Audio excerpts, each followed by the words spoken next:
Hello, मैं राजकुमार भाई चल रहा जीएस में आपका स्वागत है। आज हम कार्यपालिका, विधायिका और न्यायपालिका के बारे में पढ़ेंगे। ठीक है, तो इनका बिल्कुल सरल भाषा में इनका क्या अर्थ है, कार्यपालिका क्या अर्थ है, न्यायपालिका क्या अर्थ है और विधायिका क्या अर्थ है, उसके बारे में आप पूरी डिटेल से पढ़ेंगे। ठीक है, तो सबसे पहले पढ़ते हैं हम विधायिका। ठीक है, विधायिका का क्या अर्थ है। ठीक है, विधायिका काम क्या है। ठीक है, विधायिका काम है विधेयक बनाना, विधेयक लाना। ठीक है, और विधि बनाना और कानून बनाना, यानी जो विधायिका काम है वो विधि व कानून का निर्माण करना। यानी विधेयक का अर्थ क्या है, या विधेयक का काम क्या है। विधायिका काम है विधि बनाना, कानून बनाना। ठीक है, ये तो उसका काम हो गया। अब देखते हैं कार्यपालिका क्या अर्थ है। जो विधायिका द्वारा जो भी कानून या नियम बनाए गए उनको लागू करने का काम कौन करता है, कार्यपालिका। यानी कि विधेयिका द्वारा जो भी नियम कानून बनाए गए उनका लागू करने का काम कौन करता है, कार्यपालिका। ठीक है, जैसे विधायिका ने 3 तलाक कानून बनाया। ठीक है, 3 तलाक कानून विधायिका ने बना दिया। ठीक है, तो पूरे देश में किसने लागू किया, कार्यपालिका ने। यानी विधायिका ने 3 तलाक कानून बनाया और पूरे देश में लागू किसने किया, कार्यपालिका ने। ठीक है, अब देखते हैं न्यायपालिका। ठीक है, जब विधेयिका ने 3 तलाक कानून बनाया, इसने लागू किया, कार्यपालिका ने इसको लागू किया। ठीक है, और लागू करने के समय जो भी दिक्कत आती है, 3 तलाक पे जो भी दिक्कत आती है, 3 तलाक कानून बनाया गया विधायिका द्वारा, कार्यपालिका द्वारा इसको लागू किया गया। और लागू करने के दौरान जो भी दिक्कत आती है तो उसका निस्तारण कौन करता है, या उनका निस्तारण कौन करता है, तो उसका निस्तारण न्यायपालिका करती है। ठीक है, विधेयिका ने 3 तलाक कानून बनाया, मुस्लिम पुरुष को सजा देने का प्रावधान किसने किया, न्यायपालिका ने। ठीक है, कानून बनाया विधायिका ने, लागू किया कार्यपालिका ने, और न्याय देने का काम किसने किया, या दंडित करने का काम किसने, न्यायपालिका ने। ठीक है, तो बिल्कुल सरल भाव में, यानी कि विधायिका काम है कानून बनाना, कार्यपालिका काम है कानून को लागू करना, और न्यायपालिका काम है जो व्यक्ति उस कानून के कोई विरुद्ध जाता है, उसका उल्लंघन करता है, तो उसको न्यायपालिका उसको दंडित करती है। जैसे मुस्लिम महिला को 3 बार तलाक कह के तलाक दे देता, तो उसको दंडित करने का काम कौन करता है, न्यायपालिका। ठीक है, अब देखते हैं आगे। ठीक है, कार्यपालिका को हम कितने भागों में बांट सकते हैं, तो कार्यपालिका को हम 2 भागों में बांट सकते हैं। ठीक है, पहले भाग में संघीय कार्यपालिका और दूसरे भाग में राज्य की कार्यपालिका। ठीक है, तो संघीय कार्यपालिका कौन कौन आता है, संघीय कार्यपालिका राष्ट्रपति आता है, संघीय कार्यपालिका उपराष्ट्रपति आता है, संघीय कार्यपालिका में प्रधानमंत्री आता है, और संघीय कार्यपालिका मंत्रिपरिषद आता है, और संघीय कार्यपालिका में महान्यायवादी आता है। तो संघीय कार्यपालिका कौन कौन आता है, राष्ट्रपति आता है, उपराष्ट्रपति आता है, प्रधानमंत्री आता है, मंत्रिपरिषद आता है, महान्यायवादी आता है। ये सब संघीय कार्यपालिका में आते हैं।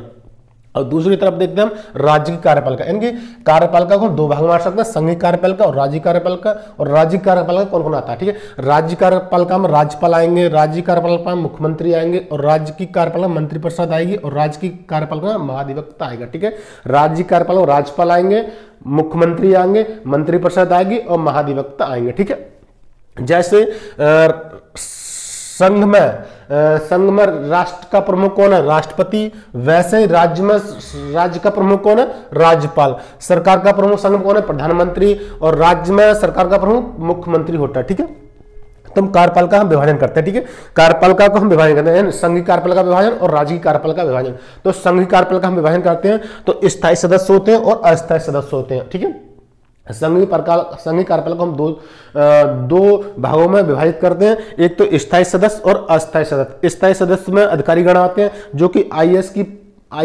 लेवल के अधिकारी होते हैं। ठीक है, इनका कार्यकाल 60 से 62 वर्ष का होता है। ठीक है, स्थायी सदस्य में कौन कौन आता है, स्थायी सदस्य में अधिकारी गण आते हैं जो कि आईएएस लेवल के अधिकारी होते हैं, इनका कार्यकाल 60 से 62 वर्ष का होता है। अस्थायी में कौन कौन आता है, अस्थायी कार्यपालिका कौन कौन आता है, तो नेतागण आते हैं, इनका कार्यकाल 5 वर्ष का होता है। ठीक है, स्थायी कार्यपालिका में आते हैं अधिकारीगण आते हैं जिनका कार्यकाल 60 से 62 वर्ष होता है। अस्थायी कार्यपालिका में नेतागण आते हैं, इनका कार्यकाल 5 वर्ष का होता है। ठीक है, यही संघीय कार्यपालिका का विभाजन और यही राज्य की कार्यपालिका का विभाजन, यानी कि राज्य में भी अधिकारीगण आएंगे और स्थायी में अधिकारीगण आएंगे और अस्थायी में नेतागण आएंगे। ठीक है, राज्य में भी यही आएंगे और केंद्र में भी यही लोग आएंगे। ठीक है, अब देखते हैं विधायिका। ठीक है, विधायिका को हम 2 स्तर में बांट सकते हैं। ठीक है, संघ स्तर पर और राज्य स्तर पर। ठीक है, तो संघ स्तर पर कौन आएगा, ठीक है, संघ स्तर पर संसद आएगी और राज्य स्तर पर विधानमंडल आएगा। ठीक है, तो संसद में कौन आता है, ठीक है, तो संसद में आएगा राज्यसभा आएगी और लोकसभा आएगी। ठीक है, संसद में राज्यसभा, लोकसभा और राष्ट्रपति आते हैं। ठीक है, तो संसद संघ स्तर पर राज्यसभा और लोकसभा। राज्यसभा को हम कहते हैं उच्च सदन और लोकसभा को कहते हैं निम्न सदन, ठीक है। तो संघ स्तर पर एक राज्यसभा होगी और एक ही लोकसभा होगी। अब राज्य स्तर पर देखते हैं, राज्य स्तर विधानमंडल आएगा। विधानमंडल में दो भागों में बांट सकते हैं, विधानमंडल को हम दो भागों में बांट सकते हैं, विधानसभा उच्च सदन और विधान परिषद उच्च सदन और विधानसभा निम्न सदन, ठीक है।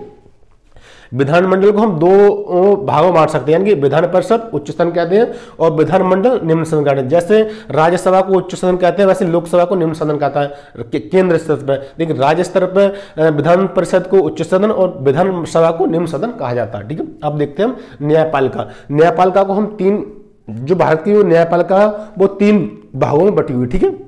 सबसे ऊपर कौन है? उच्चतम न्यायालय। उच्चतम न्यायालय को हम कहते हैं सुप्रीम कोर्ट। उससे नीचे कौन है? हाई कोर्ट यानी उच्च न्यायालय। और सबसे नीचे कौन है? वो डीसी, इसमें डीसी आएगा, डीसी है डिस्ट्रिक्ट कोर्ट। इसको हम अधीनस्थ न्यायालय कहते हैं, जिला न्यायालय भी कहते हैं, ठीक है। जो न्यायपालिका को वो तीन भागों बटी हुई है। सबसे ऊपर आएगा उच्चतम न्यायालय, फिर आएगा उच्च न्यायालय, फिर आएगा अधीनस्थ न्यायालय या डिस्ट्रिक्ट कोर्ट, ठीक है। तो जो हमारा जो सुप्रीम कोर्ट है उसका गठन कब हुआ था? तो 28 फरवरी 1950 को सुप्रीम कोर्ट का गठन हुआ था। और इसका जो कार्य क्या है, इसका सुप्रीम कोर्ट के कार्य क्या है? मूल अधिकार का संरक्षण। सुप्रीम कोर्ट का कार्य क्या है? मूल अधिकारों का संरक्षण। जब किसी का मूल अधिकार का उल्लंघन कर देते हैं, जब किसी व्यक्ति का मूल अधिकार का उल्लंघन होता है तो उसकी रक्षा कौन करता है? सुप्रीम कोर्ट करता है, ठीक है। और दूसरा कौन है? अपील का अंतिम न्यायालय। जब किसी उच्च न्यायालय द्वारा किसी व्यक्ति को सजा दी जाती है तो वह व्यक्ति सुप्रीम कोर्ट में जाकर अपील कर सकता है, ठीक है। तो सुप्रीम कोर्ट का गठन कब हुआ था? 28 फरवरी 1950 को हुआ था। इसका कार्य का मूल अधिकार का संरक्षक और अपील का अंतिम न्यायालय कौन है? सुप्रीम कोर्ट गठन 28 फरवरी 1950 को हुआ था। यह मूल अधिकार का संरक्षक है, यह अपील का अंतिम न्यायालय, ठीक है। अब देखते हैं एचसी में उच्च न्यायालय। तो उच्च न्यायालय का जो गठन हुआ था, वो उच्च न्यायालय गठन हुआ था 1862 में हुआ था। कहाँ हुआ था? कलकत्ता में हुआ था, मद्रास और बम्बई में। यानी जो सबसे पहले जो उच्च न्यायालय बने थे वो कलकत्ता, मद्रास और बम्बई में बने थे, जो कि 1862 में हुआ था। और चौथा जो उच्च न्यायालय बना था वो इलाहाबाद में बनाया था, ठीक है। 1862 में उच्च न्यायालय का गठन हुआ, कलकत्ता, मद्रास, मुंबई और इलाहाबाद में, ठीक है। इसका कार्य क्या है? मूल अधिकार का संरक्षक व अपील का अंतिम न्यायालय, ठीक है। जो राज्य स्तर पर जो जिला कोर्ट जिस व्यक्ति को सजा दे देती है वो उच्च न्यायालय में अपील कर सकता है, ठीक है। तो कहने का मतलब ये मूल अधिकार का संरक्षक भी है, यानी कि जो उच्च न्यायालय वो मूल अधिकार का संरक्षक है और अपील का अंतिम न्यायालय, ठीक है। राज्य स्तर पर अपील का अंतिम न्यायालय कौन है?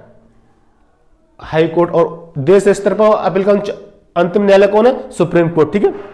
अब देखते हैं डीसी, जिला न्यायालय, ठीक है, जिसको अधीनस्थ न्यायालय भी कहते हैं। यह ट्रायल कोर्ट होता है, इसमें मुकदमे चलते हैं। लेकिन जिला कोर्ट द्वारा किसी व्यक्ति को अगर सजा दी जाती तो वह हाई कोर्ट में अपील कर सकता है। और हाई कोर्ट द्वारा किसी व्यक्ति को सजा दी जाती है तो वह सुप्रीम कोर्ट में अपील कर सकता है। और सुप्रीम कोर्ट द्वारा भी किसी व्यक्ति को सजा दी जाती है तो वह राष्ट्रपति के पास अपील कर सकता है या दया याचिका दायर कर सकता है, ठीक है।